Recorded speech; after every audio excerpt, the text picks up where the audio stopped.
신명기 25장입니다.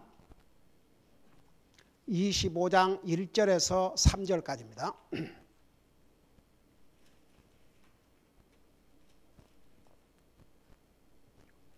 찾으셨으면 우리 같이 읽겠습니다.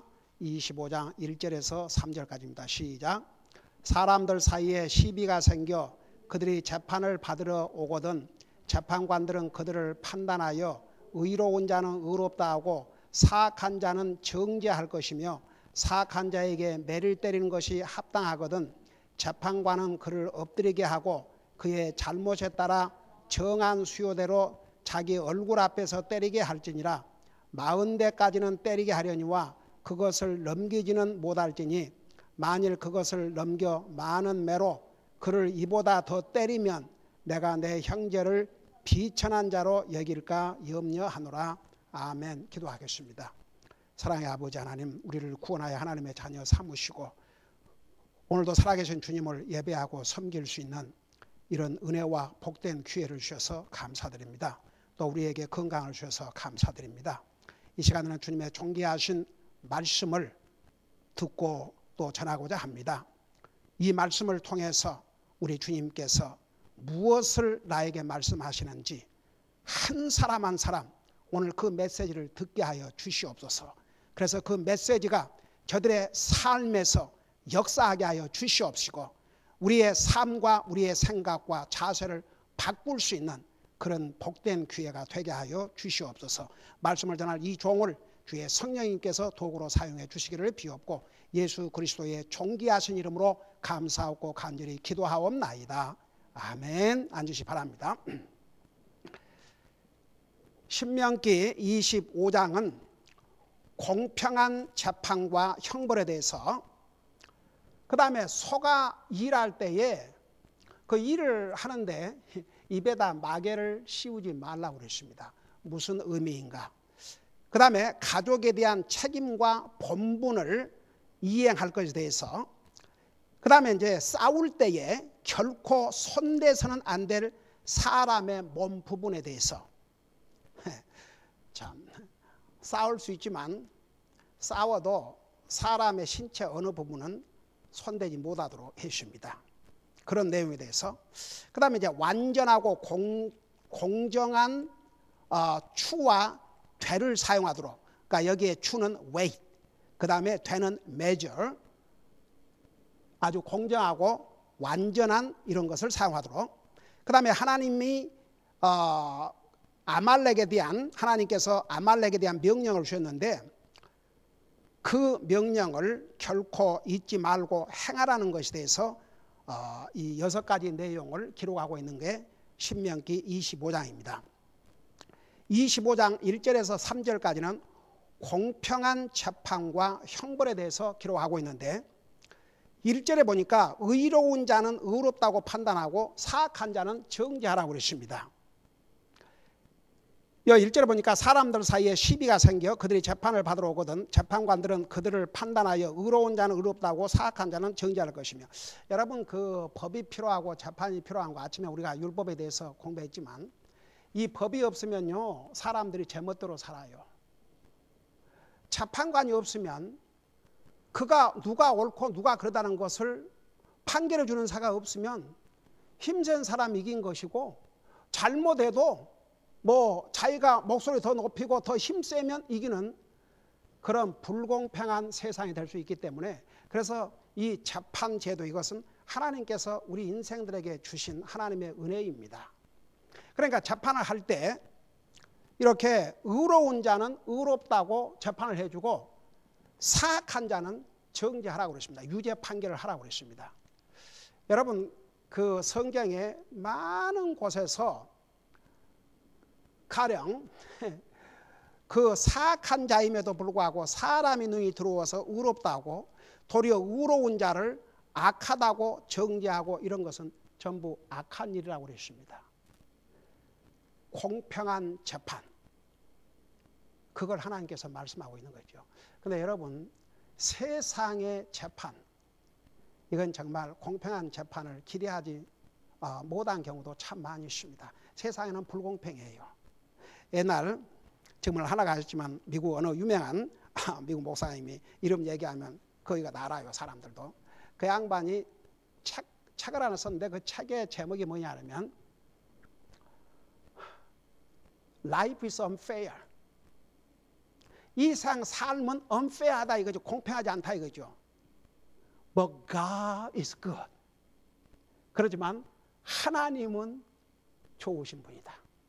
God is good. 여러분 보세요. 하나님께서는 우리 인생 살아가면서 어떻게 살아야 될 그 기준들을 다 두셨어요. 근데 사람들이 안 듣는 것이요. 근데 특별히 재판. 그러니까 재판관들은 정말 나는 이 미국에도 보면은 미국 같은 나라가 한때는 뭐 하여간 그 사법부 독립 그래가지고 모든 면에서 참 세계에 좋은 본이 된다 그러지만 이 미국도 보면 대통령이 바꿔지면 이제 대통령이 임명하는 판사는 가령 대통령이 리버럴 그런 대통령이 누구를 판사를 임명하냐면 리버럴 판사. 그러니까 보수적인 대통령이 돼서 보수적인 판사를 임명하면 그 보수적인 관점에서 재판을 하고 그러니까 정치적인 재판이 많이 이루어지고 있어요. 이 미국에서도. 그러니까 공정한 재판이라는 것은 사람 세상에서는 기대하기 어렵습니다. 그러나 이제 하나님께서 재판하실 때는 공평한 재판을 하십니다. 저는요, 요한계시록 2장에 보면 참 어메이징한 게 우리 하나님께서 최후의 심판을 하실 때 거기에 책이 두 권 있는데 한 책은 행위의 책이고 한 책은 생명의 책인데 생명의 책에 그 이름이 없는 자들은 다 이제 지옥 불못에 보내는데 거기에 그 행위의 책이 있어가지고 그 행위의 책에 기록된 대로 심판을 받으니 그랬어요. 그러니까 하나님은 공평하신 하나님. 그러니까 세상에 태어나서 죽을 때까지 그가 한 행위가 다 기록되어 있는 책이 있어요. 그 행위의 책. 그 행위의 책에 기록된 대로 심판하신다고 했습니다. 우리 하나님은 공평하지 아니할 수가 없습니다. 그러니까 여러분 보세요. 우리가 예수님을 영접하고 구원받으면 그동안에 우리의 행위책에 기록되어 있는 모든 잘못을 다 지워주시지만 그 주님의 은혜로 용서받지 못한 사람들은 평생 일생 동안 그 마음과 생각과 행동으로 지은 죄가 낱낱이 기록되어 있습니다. 여러분 그거 아세요? 천사들이 얼마나 많은지 여러분 믿는 자에게도 하나님의 천사가 딱 살피고 있고 하나님 안 믿는 사람에게도 천사가 그 행한 모든 것을 다 기록하고 있어요. 그러니까 이 세상에서는 공정한 재판을 하기 어렵지만 하나님은 공정한 재판을 하십니다. 여러분 우리 많이 봤지만 이게 여러분 눈으로 성경을 봐야 돼. 잠깐 요한계시록 2장을 보세요. 여러분이 직접 눈으로 보시는 것이 베스트. 요한계시록 2장. 자, 거기 보면 2장 12절 보세요. 요한계시록 20장 12절에 보면 또 내가 보매 죽은 자들이 작은 자나 큰 자나 할 것 없이 하나님 앞에서 서 있는데 책들이 펴져 있고 또 다른 책이 펴져 있으니 곧 생명책이라 죽은 자들이 자기 행위들에 따라 책들에 기록된 것들에 근거하여 심판을 받으니 그랬어요. 그러니까 정말 하나님 안 믿는 사람들은 어떤 사람들은 그 행위의 책이 얼마나 클까? 얼마나 두꺼운 그 평생 살아온 삶을 다 기록하고 있거든. 그러니까 하나님의 최후 심판 앞에서는 아무도 저는 그런 적이 없는데요. 저는 생각 안 나는데요. 할 수가 없는 게 다 보여줄 테니까. 책들에 기록된 것을 근거로 심판한다고 그랬습니다. 그러니까 누구든지 생명의 책에 그 이름이 없는 자는 다 그대로 심판하여서 영원한 불호수에 던져지니 이것이 둘째 사망이라 그랬지 않습니까? 그러니까 보세요. 참 우리가 이 상에서는 절대 공평한 재판이라는 게 있을 수 없을 수 있습니다. 그러나 하나님의 재판은 항상 공평합니다. 여러분 보세요. 예를 들어서 우리가 구원받은 하나님의 자녀로서 저는 열심히 모든 교회 모임에 빠지지 않고 전도도 하고 열심히 주님 섬기는데, 예를 들어서 내가 보면 다른 사람들, 다른 교회 나간 사람들 보면 뭐 일주일에 한 번도 가다가 말고, 뭐 그것도 가고 싶으면 가고 말고 싶으면 말고 그런 사람들이 있는데 거기에 비하면 나는 뭐 잘하고 하네. 여러분 보세요. 우선 항상 두 가지를 생각하세요. 그 사람들이 교회만 나가면 다 믿는 사람이에요? 정말 하나님의 자녀예요? 다 하늘나라 하나님의 사람들이에요? No. 그렇게 교회에 나간다고 해서 그 사람과 비교해서 저 사람보다 나는 낫다? No. 우리는 항상 주님이 나를 위해서 무엇을 하셨는가? 어느 누가 나 대신 욕을 먹고 나 대신 억울한 누명을 쓰고 감옥에 갈 사람이 있겠는가? 없어요. 주님은 나의 죄를 대신해서, 오늘 아침 성경공부 배웠죠? 율법의 행위 가운데, 그러니까 율법 중에 하나라도 어기면 하나님의 저주 아래 있다고 그랬어요. 우리의 저주를 대신 받아주신 그 주님, 그 주님을 생각해야지 다른 사람과 비교해서 나는 그보다 낫다. No. 항상 주님이 나를 위해서 무엇을 하셨는가? 여러분, 하나님은 공평하셔요. 믿는 사람들도 성경은 분명히 하나님의 자녀들이 어떤 기준을 가지고 살아야 될 것인가 분명히 말씀하고 있어요. 우선 보세요. 주님을 섬겨도 열정적으로 열심을 품고 주님을 섬기라. 세상 따라가지 마라. 여러분 보세요. 하나님의 말씀에 그날이 공력을 밝히리니, 그러니까 하나님이 믿는 사람도 공의로, 안 믿는 사람도 공평하게, 믿는 사람도 공평하게, 하나님께서 공평하게 다 재판하셔요. 그러나 세상에서는 그걸 기대하기가 어려운 거죠. 그 다음에 이제 두 번째는 여기에 사악한 자를 형벌할 때도 매로 때릴 경우 40대를 넘지 않도록 하라. 자, 그래서 사도 바울이 복음을 전하러 다니면서 그 세상에 복음 전하다가 매를 맞았지 않습니까? 40에서 하나 감한 매를 몇 번 맞았다고 그랬어요? 5번이나 맞았다고 그랬습니다. 복음 전하러 다니다가 그 유대인의 그 율법에는 그렇게 돼 있으니까, 그러니까 잘못을 하면 40대까지는 때릴 수 있지만 그 이상은 때리지 말라. 그 이유가 뭐냐 그러면 여러분 25장 그거 보세요. 2절 마지막 보면 3절에 보면 40대까지 때리게 하려니와 그것을 넘기지는 못할지니 만일 그것을 넘겨 많은 매로 그를 이보다 더 때리면 내가 내 형제를 비천한 자로 여길까 염려하노라. 그러니까 완전 짐승 취급을 할 수도 있다 이거죠. 그러니까 형벌을 할 때도 그래도 그 사람의 존엄성을 지켜주면서 형벌하라 이겁니다. 그러니까 보세요. 그 미국의 이제 그 법에, 헌법에도 그렇고 이제 법률에도 그렇고 어떤 사람이 잘못을 하면 몇 년 징역, 거기에 형벌을 받을 만한 이런 그러니까 그 형벌에 악하면 악할수록 더 형벌을 내고, 그 잘못을 했지만 그 잘못한 게 그렇게 무겁지 아니하면 거기에 맞는 형벌을 내리고, 이렇게 다 이 법 조항으로 정해서 이렇게 하는 이유는 다 사실은 성경에서 근거한 거예요. 그래, 민주주의 국가의 형법은 솔직히 말해서 다 이 하나님의 말씀에 근거를 하고 있어요.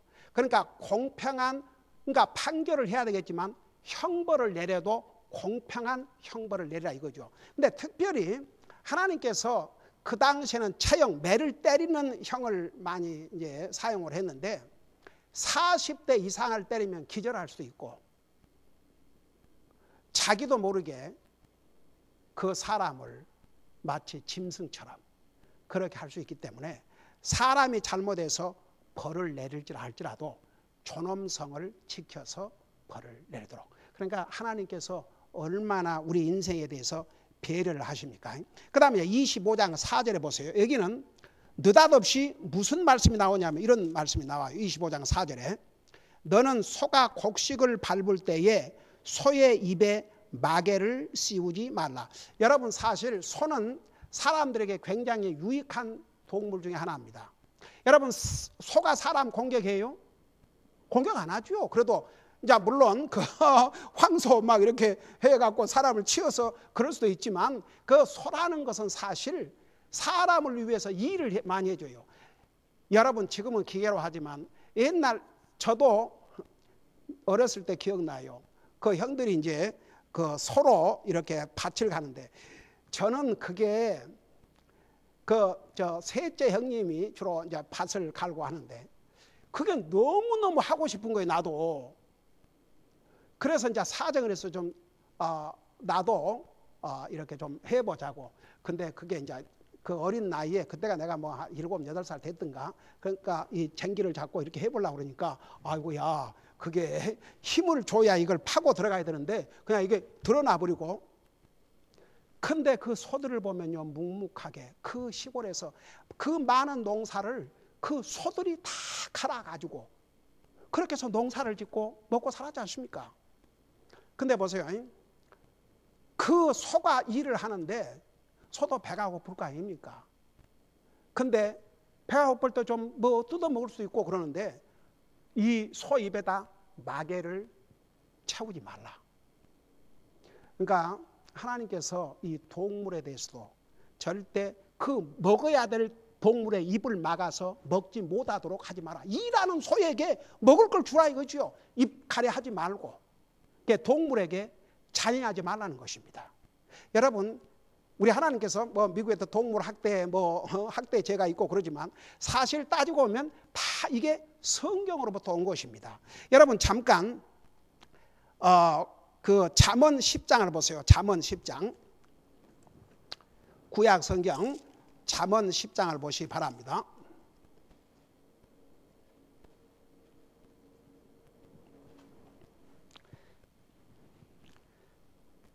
잠언 12장 잠언 12장 10절 985페이지입니다.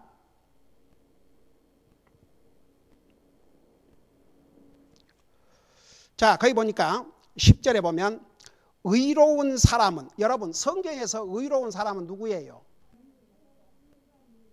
하나님 믿는 하나님의 자녀들. 여기 보니까 의로운 사람은 자기 짐승의 생명을 중히 여기나 사악한 자의 친절한 궁율은 잔인이니라. 그러니까 우리가 짐승을 잡아먹기도 하지만 짐승에게 이렇게 잔인하게 하지 말라 이거죠. 나 옛날에 그런 얘기 한번 한 적이 있는데 한 번은 우리 어머님이 참 되게 기가 막힌 얘기를 하시는 거예요. 그러니까 그런 일이 있은 지 오랜 세월이 지난 다음에 제게 그 얘기를 해 주신 거예요. 그 동부에는 그 집이 뜰이 넓어요. 이 뒤뜰이 굉장히 넓어요. 그래가지고 그 동부에 또 땅이 얼마나 좋습니까? 그냥 뭐 씨만 뿌렸다 그러면 자라는 거죠. 그래서 이제 어머님이 그 좀 씨 같은 걸 구해주면 뒤에다 농사를 짓고 싶다고 그래가지고 와 뒤에다가 미나리, 깻잎, 고추 별걸 다 심었어요. 근데 얼마나 이 토지가 비옥한지 이건 꾀나무 그 고추 나무들이 사람 키보다. 그리고 제가 또 미나리를 아주 좋아해요. 그러니까 한쪽은 미나리를 이렇게 또 심으셨어요. 참 그것 때문에 별의별 일을 다 당했는데 여러분 그 쥐가 고추 좋아하는 거 아세요?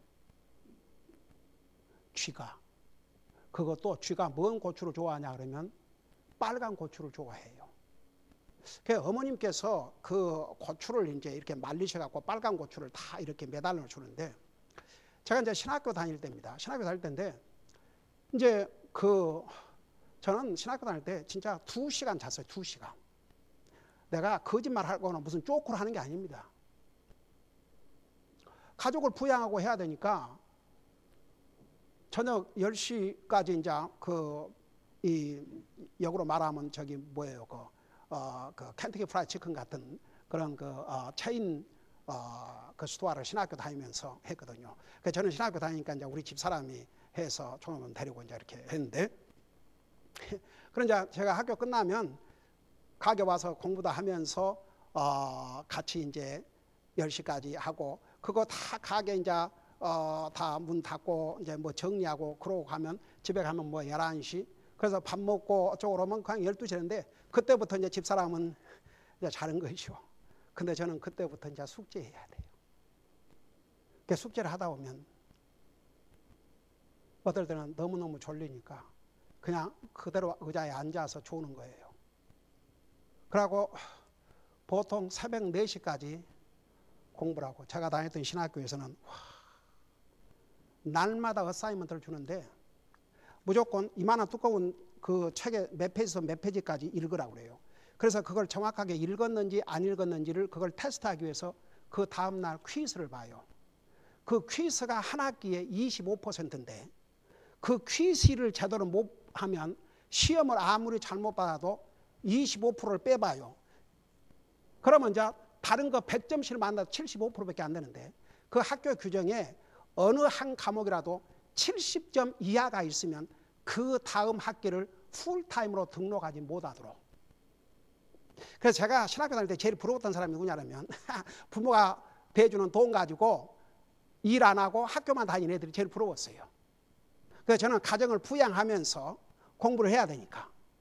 그래가지고 이제 새벽에 이제 한 4시쯤 이제 자고 학교까지 1시간 정도 걸리니까 이제 6시에 일어나서 이제 준비하고, 그러고 이제 학교를 7시부터 시작을 했어요. 그러니까 1시간 걸리니까. 그래가지고 이제 날마다 달려다닌 거죠. 내가 뭔 얘기들이 됐어? 응? 그런데 공부를 하고 있는데 자꾸만 내 뒤에 이 책장이 있는데 자꾸 뭔 소리가 나는 거예요. 근데 그게 얼마나 파도가 되는지, 나중에는 이게 꼭 쥐 소리 같은데, 이게 쥐가 한두 마리가 아닌 것 같아. 막 싸우고 막 난리를. 그래갖고 이제 시간이 없으니까 그 하루는 이제 토요일 날인가 하여튼 해가지고 도대체 왜 이런 소리가 나는가 하고 그 책을 다 끄집어내고 책장을 끄집어내니까 그 뒤에가 완전히 이 뭐예요? 고추를 다 갉아갖고 가루가. 그러고 이제 그 다음부터는 그 지가 그 고추 때문에 들어온 걸 알고 이제 그걸 다 이제, 그래서 그 고추를 물어가고 다니면서 막 이 서랍 안에도 쥐가 들어가 똥을 싸놓고 하여간 별거 다 하더라고요. 그런데 하루는 어머님이 이미 그런 일이 있은 지 오랜 후에 사실은 이런 일이 있어갖고 내가 너무 마음이 괴로웠는데 갑자기 주님이 기도 응답을 해주셔서 내가 평안해져서 내가 이 얘기를 한다 그러면서, 아니 이제 그 뒤에 여러 가지 이렇게 채소를 기르니까 새들이 와서 자꾸 쪼아먹는 거예요. 근데 특별히 그 미나리, 제가 아주 좋아하는 그 미나리가 이렇게 막 순이 돋아오르는데, 새가 와서 그걸 자꾸 찍어 먹으니까 이 미나리가 자라기도 전에 새밥이 될 것 같거든요. 그래서 이제 몽둥이를 가지고 와서 새를 쫓는다고, 새를 이렇게 좀 쫓는다고 이렇게 쫓는데, 뭔 새가 이제 와서 딱 그걸 찍어 먹다가 쫓는데 그만 이 새가 정통으로 맞아갖고 직사를 하는 거죠. 했대요. 그러니까 갑자기 어머님이 그 새가 죽는 걸 보고 우리 주님 말씀에 공중에 나는 새를 보라. 너희가 먹이지도 않고 하는데도 하나님께서 먹여 기르신다고 그러셨고, 성경에 이런 말씀이 있지 않습니까? 근데 내가 이 새를 먹으려고 왔는데 새를 때려 죽여버렸으니 이거 하나님, 제가 참 잘못했습니다. 그렇게 이제 상당히 그게 마음에 버든이 되더라는 거예요. 그냥 쫓은다고 쫓았는데 맞아서 직살해갖고 죽으니까 그게 가슴이 아프셔가지고. 근데 하나님께서 한 번은 기도하는데 응답을 주시더래요. 그 일로 너무 상심하지 마라. 그 소도 잡아먹고 새도 잡아먹고 다 사람을 위해서 주신 또 음식이기도 하니까 너무 그것 때문에 괴로워하지 말라고. 그래서 이제 마음에 평안을 얻고 얘기를 하시는데, 여러분, 저는 그 얘기를 듣고 보통 사람들은 그냥 지나가 볼 수 있지 않아요.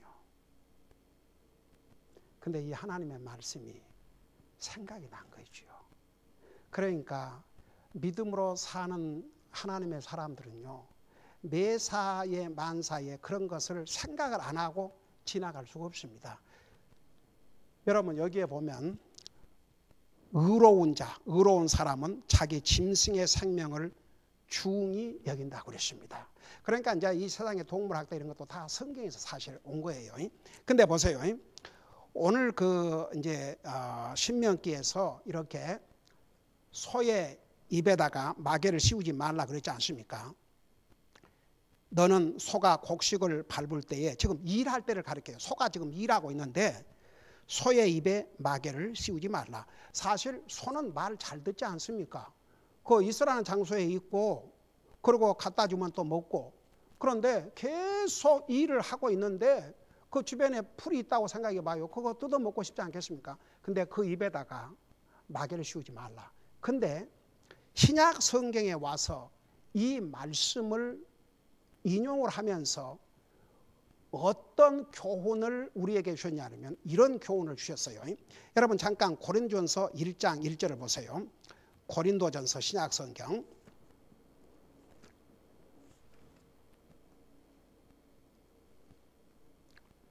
고린도전서입니다. 9장. 자, 거기 보면 이런 내용들이 나와 있어요.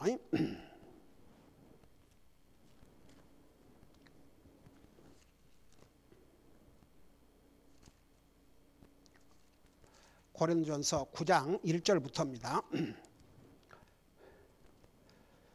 거기 보면 이런 말씀이 있어요. 자, 1절부터 보지 말고 5절부터 보십시다. 우리에게 다른 사도들이나 주의 형제들이나 게바와 같이 자매 곧 아내를 데리고 다닐 권리가 없느냐? 나와 바나바만은 일하지 아니할 권리가 없느냐? 어느 때고 누가 자기 비용을 들여 전쟁에 나가느냐? 누가 포도원을 만들고 그것의 열매를 먹지 아니하느냐? 누가 양떼를 먹이고 그 양떼의 젖을 먹지 아니하느냐? 내가 사람으로서 이것들을 말하느냐? 율법도 같은 것을 말하지 아니하느냐? 모세의 율법에 너는 곡식을 밟는 소의 입에 마개를 씌우지 말라 기록되었나니 하나님께서 소들을 위해 염려하시느냐? 10절 아니면 전적으로 우리를 위해 말씀하시느냐? 틀림없이 이것은 우리를 위해 기록되었나니 밭을 가는 자는 소망 중에 갈며 소망 중에 타작하는 자는 자기의 소망에 참여하는 자가 되어야 마땅하니라.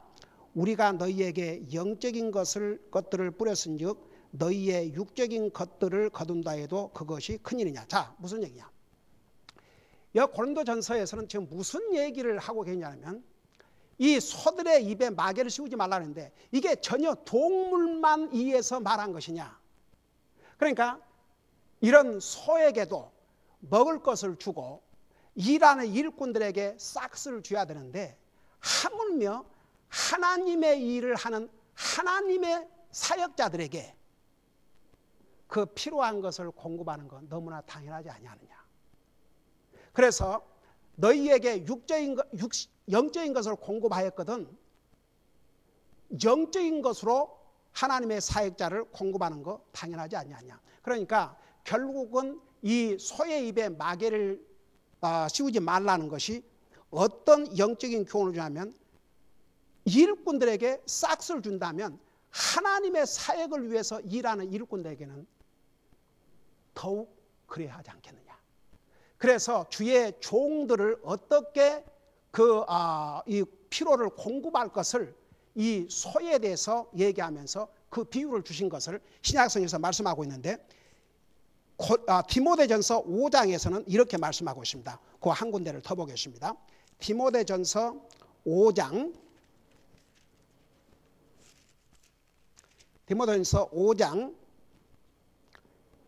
17절 18절에도 같은 내용을 기록하고 있습니다. 383페이지입니다.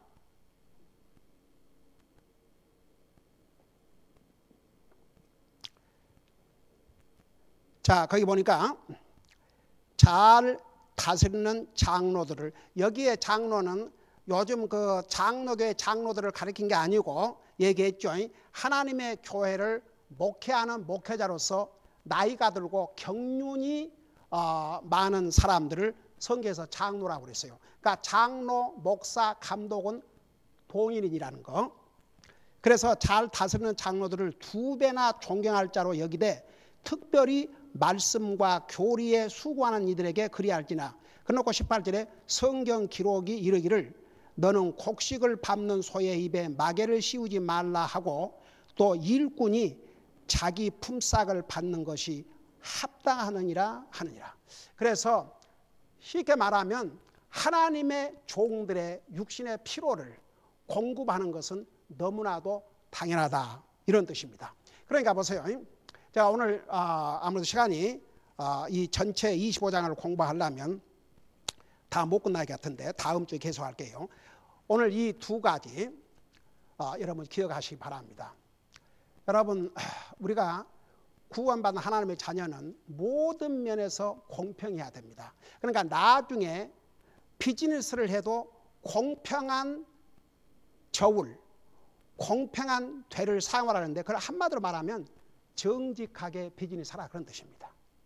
그러니까 우리 구원받은 하나님의 자녀들은 모든 면에서 공평해야 됩니다.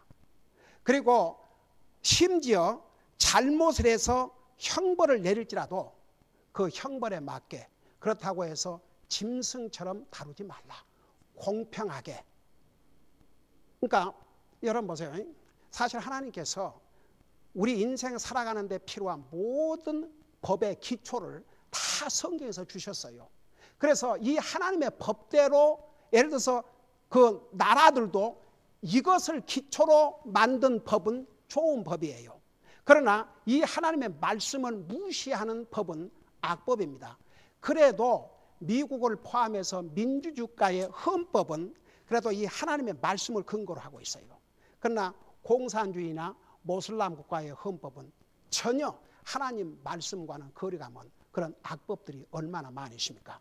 그러니까 하나님께서 이스라엘 백성들에게, 사실 지금 이스라엘 백성들이 아직 나라를 이루지도 못했어요. 지금 가나안 땅을 가고 있습니다. 그래서 가나안 땅에 가서 이제 나라를 이루고 사람이 모여 살고 하면 이렇게 하고 살아라. 공평하게, 정직하게. 그리고 아무리 잘못한 사람을 징계할지라도 너무 짐승처럼 그렇게 잔인하게 하지 말고 그 사람의 존엄성, 최소한의 리스펙트를 갖추고 형벌을 줘라. 자, 이런 그 법을, 이런 기준을 우리 하나님께서 주셨는데 그 왜 그러냐? 우리 사람들 편안하게 살으라고. 여러분, 시비와 분쟁은 사람이 죄의 속성을 가지고 태어난 사람들이 사는 기간 동안은 이 시비와 분쟁이 끊임이 없습니다. 판결하는 자가 없으면 과연 누가 옳은지 누가 그른지를 세상 다 자기 옳다고 그러니까. 그래서 반드시 공평한 재판이 필요한데, 그럼에도 불구하고 이 세상의 공평한 재판이라는 것은 정말 기대하기 어렵습니다. 그러나 하나님의 재판은 공평하시다는 거, 그거 절대 잊지 마세요. 안 믿는 사람에 대한 하나님의 재판도 공평하시지만 믿는 사람들에 대한 재판도 공평하십니다. 여러분 성경은 심은 대로 거두리라. 우리 갈라디아에서 나와 있죠. 심은 대로 거둔다는 것은 하나님의 원리입니다. 우리가 영적인 것을 심으면 영적인 것을 거두고 육신적인 것을 심으면 육신적인 것을 거두고 그 거두는 열매가 다를 수밖에 없습니다. 그래서 우리는 구원받은 하나님의 자녀들로서 정말 모든 면에서 공평해야 되고 정직해야 되고 또 이 세상에서는 우리가 공평한 대접을 못 받을 수 있지만 하나님께서는 반드시 모든 면에서 공평하게 하신다는 거. 그 다음에 이제 이 동물에 대해서도 우리가 잔인해서는 안다는 거 배웠죠. 그러면서 동시에 영적인 교훈, 그 동물을 통해서 특별히 하나님의 종들에 대해서 대접하고 육신에 필요한 것을 공급하고, 그러니까 주의 종과 성도와의 관계는 주의 종은 여러분들이 목사에게 영적인 것을 공급할 필요는 없어요. 저는 여러분들에게 주의 종은 성도들에게 영적인 것을 공급을 하고 그 다음에 성도들은 목사의 육신의 것을 공급하고 그렇게 해서 하다못해 이 짐승도 일하는 짐승에게 먹을 것을 못 먹도록 하지 말라고 금하시지 않습니까? 근데 디모데전서 5장에 가서는 그래서 특별히 말씀과 교리에 하나님의 말씀을 전한 주의 종들을 어떻게 대접해야 될 것을 말씀하고 있습니다. 그러니까 여러분 보세요. 우리가 하나님의 자녀로서 모든 면에서 공평하고 이렇게 우리가 구원받은 하나님의 자녀로서 주의 종의 필요가 무엇인가? 그걸 여러분이 기도하고 주의 종에 필요한 것이 뭐가 있을까? 그걸 생각하고 그것은 여러분들에게 복이 되는 일이 옵시다. 여러분이 저를 위해서 기도 많이 하신 거 저 압니다. 저 건강을 위해서도 기도하고 여러 가지로 여러분들을 위해서 기도하는 거. 여러분 주의 종을 대접하는 가장 중요한 것 중에 하나가 주의 종을 위해서 기도하는 것입니다. 그의 가정을 위해서 기도하는 것입니다. 그러니까 여러분 보세요. 이게 사람과의 이 관계를 통해서 하나님의 뜻을 이루어 드려야 됩니다. 왜 하나님께서 이런 법을 주셨느냐? 그걸 행하고 삶으로써 우리는 하나님을 순종하게 되고 하나님을 순종함으로써 하나님과 나와의 관계를 바로 하게 되고 그리고 우리가 이 땅에 사는 날 동안 하나님께서 원하시는 삶을 살 수 있기 때문에 그래서 이런 말씀을 주신 것입니다. 기도하십니다.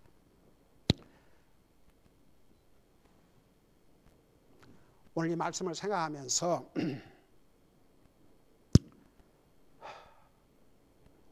혹시 내 삶을 돌아보면 내가 불공평하게 부정직하게 사람을 대한 것은 없는가?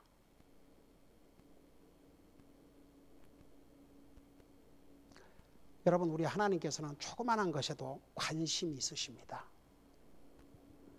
또 동시에 우리가 이 세상에서는 공평한 대접을 못 받고 공평한 판단을 못 받고 산다 할지라도 우리 하나님은 반드시 공평한 판단을 하신다는 거. 그걸 생각하면서 우리가 때로는 공평한 판단을 받지 못하고 억울한 경우도 있고 할지라도 여러분 슬퍼하지 마시고 낙심하지 마시고 공평하신 하나님께서 그날에 공평하게 다 갚아주십니다. 그리고 항상 구원받은 하나님의 자녀들로서 주님의 종과 가정을 위해서 기도하고 교회를 위해서 기도하고 서로를 위해서 기도하고 우리가 모든 면에서 참 공평하게 정직하게 행하고 산다는 거 그게 그리스도의 삶에 아주 중요합니다. 혹시라도 이런 것에 거리낌이 있는 거 있었다면 주님 앞에 용서를 구하고 정말 하나님 앞에서 항상 이런 삶을 살 수 있도록 도와주세요. 이런 마음으로 기도하는 시간을 가지시기 바랍니다. 기도하십시다.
우리 아버지 하나님, 오늘도 주님의 말씀으로 우리를 먹이시고 가르쳐 주시고 우리가 어떤 기준을 가지고 살아야 될 것을 이렇게 분명하게 보여주셔서 감사드립니다. 우리는 불공평한 세상에 살고 있습니다. 불공평한 재판, 불공평한 사회, 이런 험난한 세상에 살고 있음에도 우리 하나님은 공평하신 하나님, 반드시 불신자에게도 그리스도인에게도 공평한 재판을 하시는 우리 주님이 계시다는 거 항상 잊지 말게 하시고, 또 우리의 삶을 돌아보면서 혹시 우리의 삶에서 다른 사람에게 불공평하게 편견을 가지고 부정직하게 대했다면 또 우리의 잘못을 용서해 주시옵시고, 또 우리가 주님의 종을 위해서 기도하지 않고 주님의 종의 필요가 무엇인지 상관하지 않고 살았다면 구원받은 하나님의 자녀들로서 주님의 종과 또 가족과 또 필요를 위해서 기도할 수 있는 그런 하나님 앞에 하나님의 자녀로서의 마음을 갖고 살게 하여 주시옵시고, 또 주의 종은 성도들을 위해서 열심히 영적인 양식을 공부함으로써 그 책임을 다할 수 있게 하여 주시옵시사. 정말 우리가 하나님 앞에서 해야 할 모든 일들을 잘 순종하고 함으로써 하나님 앞에 영광 돌려드리고 우리 자신에게 복이 되게 하여 주시옵소서. 감사합니다. 사랑합니다. 예수님의 이름으로 감사 기도드리옵나이다. 아멘.